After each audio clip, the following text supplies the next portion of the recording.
မြတ်စွာဘုရားကတော့မိဘကိုကျေးဇူးဆက်တဲ့ပုဂ္ဂိုလ်ပြုစုလုပ်ကြွေးတဲ့ပုဂ္ဂိုလ်ဟာဒီဘဝတွင်ကိုပဲချမ်းသာမယ်တဲ့တူတူလေးဟောထားတယ်နော်အမိကိုလှုပ်ကြွေးပြုစုတဲ့ပုဂ္ဂိုလ်အဖကိုပြုစုလှုပ်ကြွေးတဲ့ပုဂ္ဂိုလ်ဒီဘဝတွင်ကိုချမ်းသာလိမ့်မယ်တဲ့အဲ့ဒါအခုဒီခေတ်မှာမိဘကိုပြုစုလှုပ်ကြွေးလို့ချမ်းသာဒုက္ခနဲ့ပြည့်စုံကြတဲ့လူတွေအများကြီးရှိတယ်လက်တွေ့နော်ဟိုဘဝကူးပြီးတဲ့အထိအကျိုးပေးမဆောင်ဘူးဒိဋ္ဌဓမ္မဝေဒနိယကံအနေနဲ့မိခင်ဖခင်တို့ပေါ်မှာတိတက်နားလေလိမ်မာတဲ့သာသမီဒီဘဝတွင်ချမ်းသာတာရှိတယ်ဟုတ်ရလား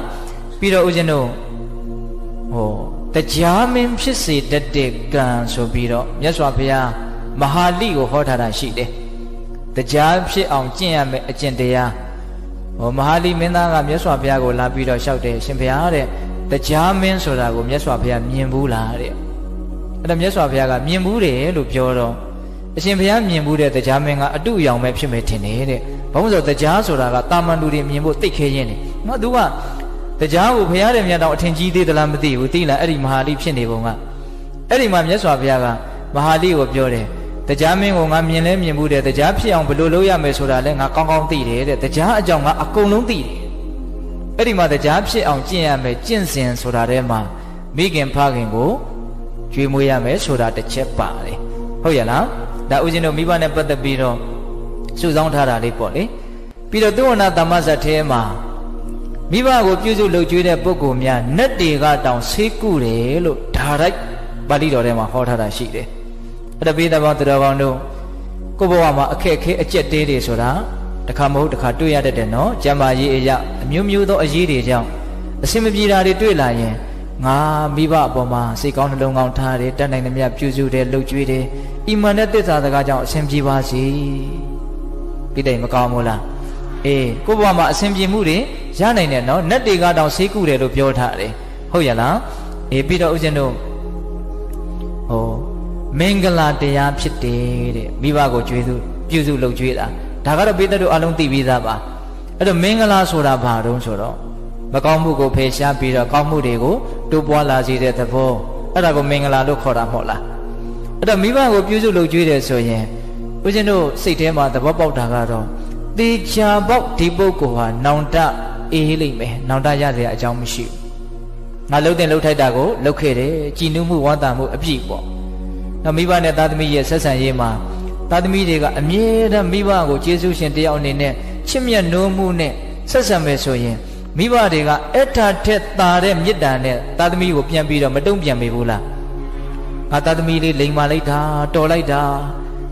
သားသမီးကမိဘကို100ဘိုးပေးတယ်ဆိုရင်မိဘက1000ဘိုး1000ဘိုးလောက်ခံစားတာဟုတ်ရမို့လားပြောချင်တာကဘာတော့ငါပုံမှာပြန်ပြီးတော့တိတတ်တယ်နော်ဆိုတဲ့အသိစိတ်လေးကြောင့်မိဘကသားသမီးကိုပူလို့တောင်ထပ်ပြီးတော့ချစ်ရတယ်မျက်နှိုးရတယ်အဲ့မှာမေတ္တာတွေတပတ်လေသွားတယ်ပေါ့ဒါဦးဇင်းတို့ကလောကကြီးကိုမိဘနဲ့သားသမီးဆက်ဆံရေးကိုအဲ့လိုဖြစ်စေချင်တာအခုတပတ်ကတိတ်မလဲကြဘူးသိလားနော်တခါကြီးဒီမိုင်းမြသားသမီးကမိဘအပေါ်မှာပြန်ပြီးတော့တုံ့ပြန်မှုမရှိတော့မိဘတွေကလည်းသားသမီးကိုတိတ်ပြီးတော့ဘာတော့အကောင်းမပြောနိုင်ဘူးဒီခက်ကလေးတွေကပြောလို့ကိုမကောင်းပါဘူးဆိုပြီးတော့မိဘတွေကလည်းသားသမီးရဲ့အပေါ်မှာမေတ္တာကနည်းနည်းခန်းတဲ့သဘောမျိုးဖြစ်မလာပြီဘူးလာ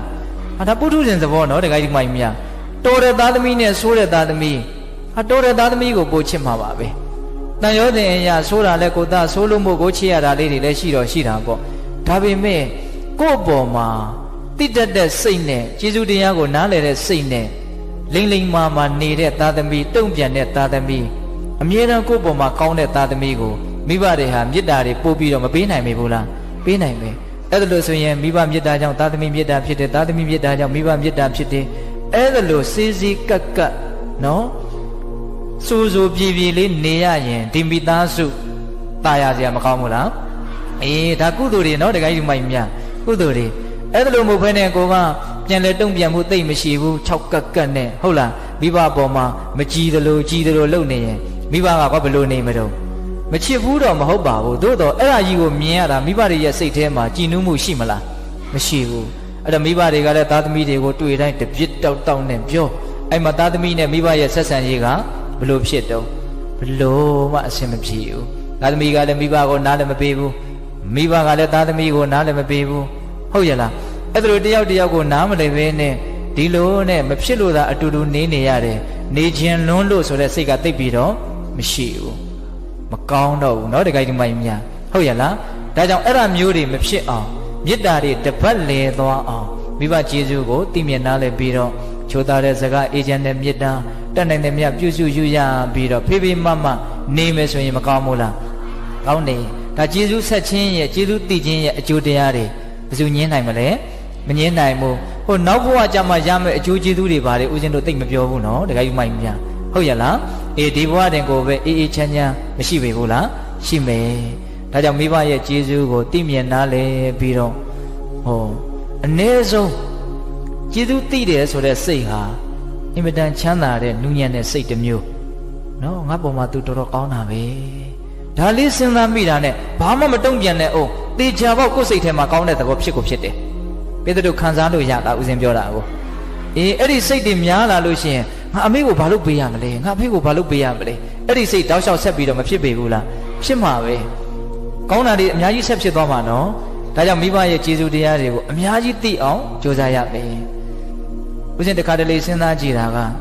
ကိုယ်တိုင်မိဘနေရာကိုရောက်နေတာတောင်မိဘရဲ့အကြောင်းကိုမစားနိုင်တဲ့လူတွေကိုဦးဇင်းကတော်တော်ကိုအံ့ဩတယ်သိလားအဲ့ဒီကိစ္စကိုသိလားရှိတယ်နော်တခါကြီးမိုင်များ